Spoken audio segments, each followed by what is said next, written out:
necessary assistance, legislative, financial, and otherwise, including substantial subsidy to transport cooperatives operating in the city of Iloilo. So move, Madam Chair. It has been moved and seconded. Hearing no objections, motion is carried. Thank you, Madam Chair. Thank you. Am I still asking?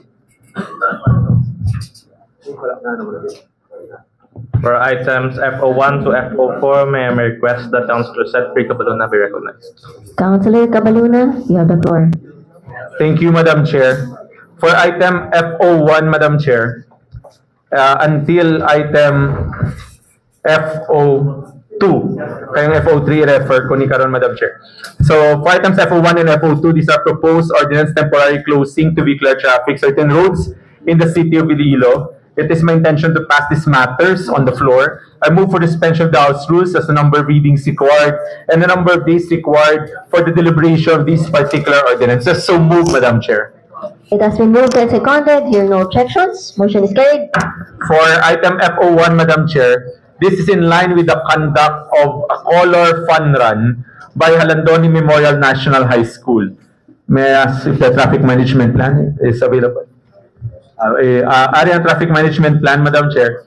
Ang maapektuhan nga dalan, half lane, from Halandoni Memorial National High School to Rizal Street, to Moliloni, to Quirino Bridge, to Halandoni Memorial National High School on October 5 from 5 a.m. to 6 a.m., Madam Chair.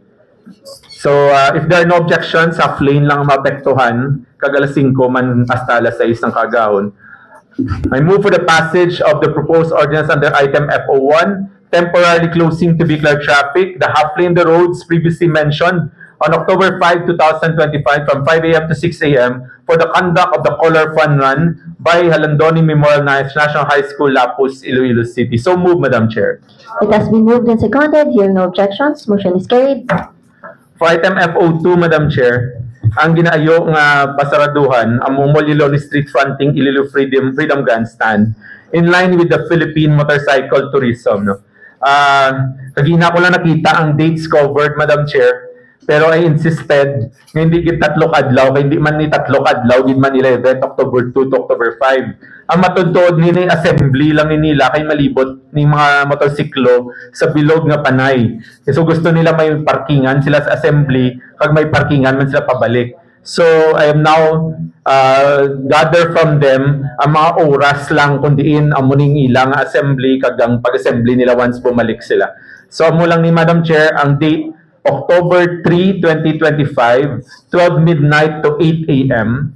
kag October 5, 2025 nga pagbalik nila from 11 a.m. to 11 p.m. So Madam Chair, if there are no objections, ari ang apektado lang sa tubang, hindi man 3 adlaw, Madam Chair, mo lang itong mga oras. I move for the passage of the proposed ordinance under item F02 as amended, temporarily closing to vehicular traffic the Moliloni Street fronting Iloilo Freedom Grandstand on October 3, 2025, 12 midnight to 8 a.m. and on October 5, 2025 from 11 a.m. to 11 p.m. for the Philippine Motorcycle Tourism Panay Loop. So move, Madam Chair. It has been moved and seconded. Hearing no objections, motion is carried. For item number F03,